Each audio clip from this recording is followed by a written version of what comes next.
A historic agreement to address a critical shortage of water in the Middle East. It's being sold as a benefit to all, but it's opened the floodgates to a wave of accusations and recriminations. We dip below the surface and ask what's at stake and who stands to gain. This is Inside Story.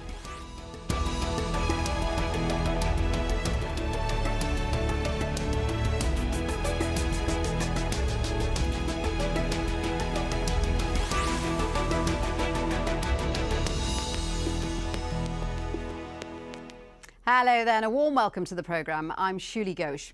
Now, it's being sold as a rare example of regional cooperation, a deal between Israeli, Palestinian and Jordanian ministers to provide new sources of water for the three neighbours and maybe save the Dead Sea along the way. But it's a deal swirling with political, environmental and moral undercurrents. Let's take a look at it. The new project would provide a desalination plant on the northern tip of the Red Sea in Aqaba. That will provide Jordan and Israel with a new source of drinking water and allow Israel to sell desalinated water for use in the occupied West Bank. A later phase could see a 180-kilometre pipeline to carry brine from the desalination plant on the Red Sea to the Dead Sea. The idea is to replenish the Dead Sea, which is declining at a metre a year. Well, ministers signing the agreement at the World Bank in Washington were unanimous in their praise for the project. We are joining hands with our regional partners to develop such an important project, which I think will be a model, not only for our region, but to the whole world where we have conflict and hostilities. We're living and we're sharing, despite the problem that we do have, but also we're sharing also the problem that comes from the scarcity of water. Today we showed that we can work together in terms of making more water available. Let's hope that that agreement will be a glimmer of hope for, let's say, future agreements for comprehensive peace in the region. Well, we'll introduce our guests in just a moment. But first, Simon McGregor-Wood has more on this for Inside Story from the Dead Sea in Jordan. The politicians on all sides of this deal are making some pretty bold claims about the benefits, and clearly there is a strategic breakthrough, if you like, but principally I think at the level of the politics of water. People in Jordan, people in southern Israel and of course people in the occupied West Bank are desperately short of water. They need more both for drinking and for farming, and this deal will deliver significant increases in supplies. But I think the problem from the environmental point of view and from the sceptical point of view is that the politicians are also making some pretty grand claims that the deal will also address frankly, the disaster that is the Dead Sea today. And the skeptics are saying, well, the numbers simply don't back up those claims. This Dead Sea problem translates into a metre lost in level every year. According to environmentalists, that's 800 million cubic metres lost every year. Now, the best case scenario under this deal is that the Dead Sea would receive only 100 million cubic metres from the Red Sea and the desalination works every year. And that, well, it's simply not enough to even address the falling levels. The environmentalists say the only way to get to grips with this problem is to stop people taking water out of the Jordan River, which is the Dead Sea's natural supply. And for years, the Jordan has been over-extracted by Israel, Jordan and Syria. And until that problem is addressed, the Dead Sea is in real trouble and for a long time to come. And the deal signed yesterday in Washington makes for some nice headlines, some good PR for sure, but it's about the politics of water, it's about human consumption, it's not about saving the Dead Sea. I'm Simon McGregor-Wood for Inside Story by the shores of the Dead Sea.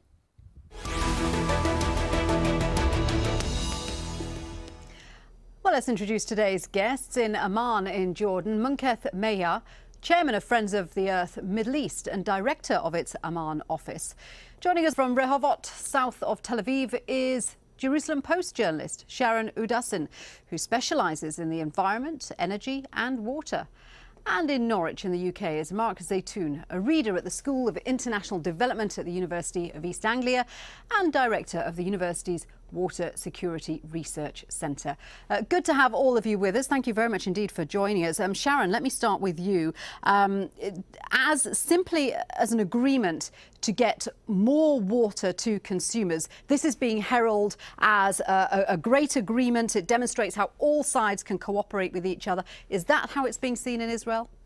Yes, in general, it is being viewed exactly that way in Israel, especially by Energy and Water Minister Silvan Shalom, who yesterday exactly called it a historic agreement. While there definitely are critics on certain levels, from just a geopolitical perspective, this is perceived as a positive agreement, one that will bring about water sharing and swaps in a region that is really starved for water. And Munqeth, it is a fact that these countries do need water. How badly is the water shortage situation in this region? Well, it's a well-known fact that the whole region is suffering, but if we look at each country by itself, we find that Israel living a very relaxed timing, because with the desalination plants that they did on the Mediterranean, they have an abundant extra water in their water economy. In Jordan, we have shortage of 450 million cubic meters. Also, the DC project made it a bit bearable this summer. But we all know that the Palestine, who is suffering the most, not being able to control any kind of resources, not even the aquifers in the mountain aquifer under their feet. So the region, it's not all the same.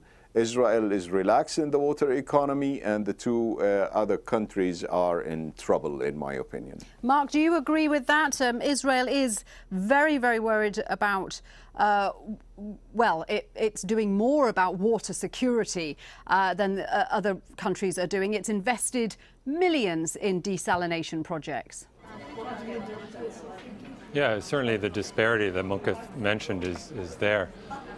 But the Israeli desalination production, which is 5 or 6 times more than this project is going to build, should be understood in the light of why the Dead Sea is dying in the first place and whether the benefits of this new project will be distributed equitably. Because essentially there's no water security without equitable sharing or water security for all, in fact. So it's the big question is, how will this new water that's produced be distributed? And if we look back at the process that brought us to this point, we have some indications that it won't be distributed equitably. Well, So let's look at the agreement in more detail, because as I understand it, this agreement will allow Israel to sell more desalinated water to the Palestinians. But the key word is sell. And actually, the Palestinians presumably would prefer to have access to fresh river water. So why would they enter into this agreement? Good question. I think if you look at the reaction, there are people in all of the countries actually are opposing it. In Jordan, as Munqeth can explain, and in Israel, environmentalists. And in the West Bank, Palestinian NGOs just last month released a statement against this project, precisely because it undermines Palestinian water rights. So they're advocating for their rights, not to purchase water as a consumer. Yeah, well, let's look back at that statement made by NGOs. As Mark says, in October, more than 20 non-governmental organisations called on the Palestinian Authority to reject this deal. They say the project undermines Palestinian water rights and legitimises Palestinian dispossession from the Jordan River. Instead of being able to access the fresh river water, Palestinians will be sold desalinated water at a high cost. The group say the plan doesn't address damage to the West Bank Eastern Aquifer, currently the Palestinians' only source of water. And far from saving the Dead Sea, they say adding brine produced in the desalination plant will destroy its ecosystem. And the NGOs say the World Bank's studies of the project lacked credibility and transparency. Sharon, let's just come back to you. Let me get your response to this. The Palestinian NGO statement, which says that this project undermines Palestinian water rights. It legitimizes Palestinian dispossession from the Jordan River. What do you say to that? Well, first and foremost, I don't really think that it is relevant to the Jordan River right now, because the Jordan River is not being used at all by anyone, and even if it's very polluted right now, and even if anyone had access to it, no one would be able to use it. This project focuses on water coming from the Red Sea and being traded with water from Lake Kinneret. So I just don't see the relevance. I think the Palestinian protests were to a much larger project that had been discussed for many years, a $10 billion project that was going to have many, many more regional implications. Not that this one doesn't, but I think their protests were honestly to something different, and not to the deal which was signed yesterday, which was a much smaller version of a larger deal. Munqeth, when we look at those protests by Palestinian NGOs, what do you think of their criticism of the deal, that it legitimizes Israel's water theft of the River Jordan? Okay. Because, I mean, Israel has unilateral control of that on the upper reaches of the river, doesn't it? Of course, yeah. Let's get one thing straight before we go any further, in my opinion. The project that we are looking at today, which called a historical moment, is nothing more than a desalination project at the north of the city of Aqaba, 18 kilometers to be precise. That makes it a very ordinary desalination plant with the plans to take the brine to the Red Sea, 45 kilometers south to the Saudi border. Now, in your opening, you said that a proposed pipe to take the brine all the way to the Dead Sea. And yes, it is a proposed, because that pipe must pass the environmental impact assessment studies and also the economic studies. Yeah, that pipe wasn't part of Monday's agreement, but it's certainly a project that's been thought about for a long time, isn't it? It is, and let's remember that the World Bank study, or the study that led by the World Bank conducted about a year ago, the results came out negative. It has a negative impacts environmentally, and it's not economically So to be specific, feasible. Dumping lots of brine, which is a byproduct of desalination, into the Dead Sea, in your opinion, could be ecologically damaging to the Dead Sea. Exactly. Now, having said that, we go back to the Jordan River. And yes, Israel been enjoying taking the lion's share of the Jordan River water for a long, long time. It was the time at war where everybody used to grab as much as they want, because I don't want to let this water go to my enemy, so I take whatever I can. In 1995, we struck a agreement with Jordan and Israel, allowing Jordanians about 250 million cubic meters from the waters of the Yarmouk and the Jordan River.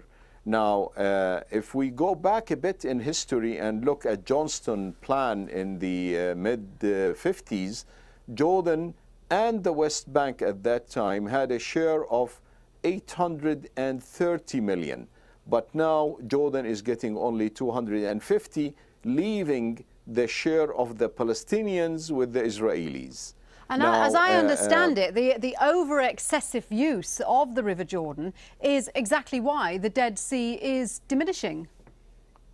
Of course, yani the Jordan River used to bring 1.3 billion cubic meters to the Dead Sea. Today, it's not bringing more than 70 to 100 million cubic meters depending on the rainy season. That means that between 96 and 98% of the river's water been diverted, and that is definitely not sustainable for the region. Now, the way we look at it, when they conducted the World Bank studies, we forced the World Bank at that time to go ahead and do alternative study for the Red Dead, the mega project, the Red Dead Canal. And the studies conducted by 3 experts from the 3 countries, and they came up with a way that they can rehabilitate the Jordan River. We need to look at rehabilitating the water economy in all 3 countries, and to look more into reuse of the water that we have already. Okay, let me bring Sharon in from Israel, because Sharon, one of the main criticisms of this is that Israel is controlling access to the River Jordan, is using a lot of that water for irrigation, for agricultural needs, and ironically, that is why there is a need for a desalination plant in the first place. Honestly, in terms of agriculture, Israel is making a huge use of treated wastewater and not the River Jordan in order to water agriculture. I mean, I think that there are 3 countries who have been responsible for really taking water from the River Jordan, and that would be Israel, that would be Jordan, and that would also be Syria, because the river has sources in Syria. Mark, let me come to you. There seems to be 2 problems with this deal. First of all, whether the desalination plant is the right way to go, given that it means that we end up selling desalinated water back to the Palestinians instead of perhaps giving them access to the River Jordan. And secondly, this whole idea of putting brine into the Dead Sea, which may or may not happen at some point in the future, actually could be an environmental disaster. Right, so you've said it well. I mean, there are serious environmental and social concerns. The environmental issues are not just how the composition of the Dead Sea water changes, but also if that seawater, when it's transmitted down to the Dead Sea, if it begins to contaminate the underground aquifer water. And if you're interested in the environmental issues, you would also be concerned about the intake structure of the desalination plant at the Red Sea. And as Munqeth Mehyar discussed, and the more serious concerns are the bigger environmental impact that could be made, positive impact, would be restoration of the Jordan River, which is a natural breathing system with much greater biodiversity. The social impacts, as you mentioned, this is a process between 3 countries, 2 of which are at peace with each other, and 2 of which one is occupied by the other. That's the West Bank. If you look at the process that got us to an earlier version of this project over the last 7 years, you can get an idea of just how equitable this new deal will be, and whether it will be fair or not. During the process, Israel continued to deny Palestinian requests for access to the Dead Sea. Even though the Dead Sea is partly on the West Bank, Palestinians don't have access to it.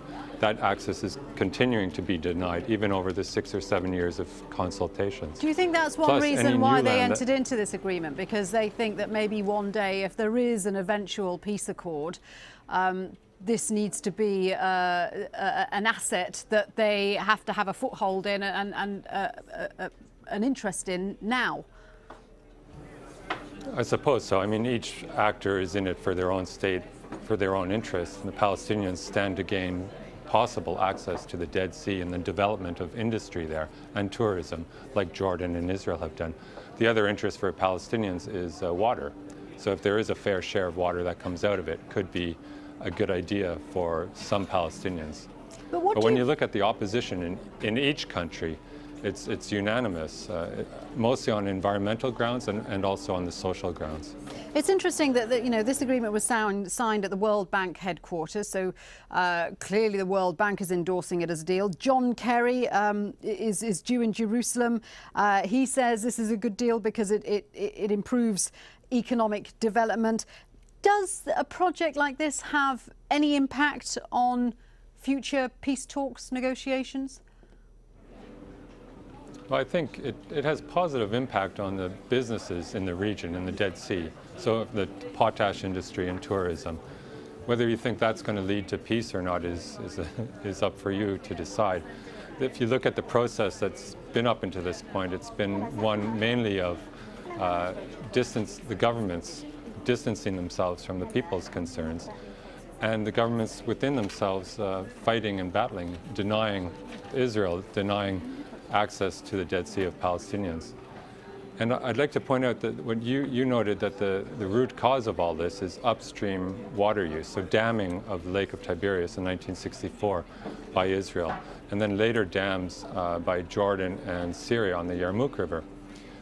All that water that's been used up until very recently a lot of it has been used to grow crops in the desert, bananas in the desert on the Jordanian side, and dates and what have you on the Israeli side.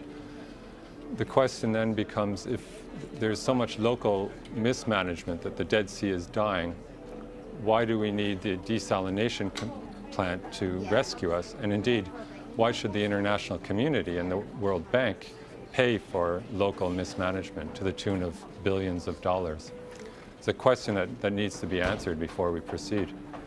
Do you agree with that, Munqeth, that there should be better management of water resources on a local level, better management of wastewater, rather than automatically building desalination plants, which will automatically increase people's consumption and keep having a knock-on effect down the line? Absolutely, I agree, Annie. The reform of the water sector in all countries is very, very much needed. But I would say that we should leave the desalination option to the last. And since our governments are excited about having a desalination plant, I do not oppose it really, and especially when we see a historic agreement with the 3 countries on board discussing such a project in the open. I want to see cooperation between the 3 countries on water issues. This is something we do support in the open also. Now, look at the project itself now. The project talks about desalinating in the south and to supply Eilat with a certain amount of water to be exchanged from water in the north for Jordan, where Jordan needs it most. At the same time, I find it good from the Jordanians to include the Palestinians and ask Israel to supply the West Bank with more water. I think this whole formula is an excellent one. We do not oppose it, and we think that's what the region is needed. Okay, well, this is a key question, isn't it? Let me just ask Sharon this one question, because a lot of this hinges on whether Israel is going to supply the West Bank with more water, because it's certainly not a condition, is it, that they make more water available. It's an option that they could make more water available to sell at a high price to the Palestinians. Is that the case, Sharon? Well, I was under the assumption that it was a condition of this agreement. I mean, this was just a memorandum of understanding, but I assume once the parties formalize it more than a memorandum of understanding, that it will be something that they commit to. I mean, already Israel is required by the Oslo Accords to supply directly 31 million cubic meters a year of water to the Palestinian Authority, and they're currently supplying directly 52. This is in addition to the 196 million cubic meters a year that the Palestinians receive from the region, from the aquifer. And I don't see any reason why Israel would go back on a commitment. There's no reason I think that they will follow through with this. Let me say a big thank you to today's guests, Munqeth Mehyar and Mark Zaytoun, and with us on the phone, Sharon Udassin. Thank you for joining us on this edition of Inside Story. We always welcome your comments, so feel free to tweet us. Our Twitter name is @AJ Inside Story. From me, Shiulie Ghosh. Bye for now.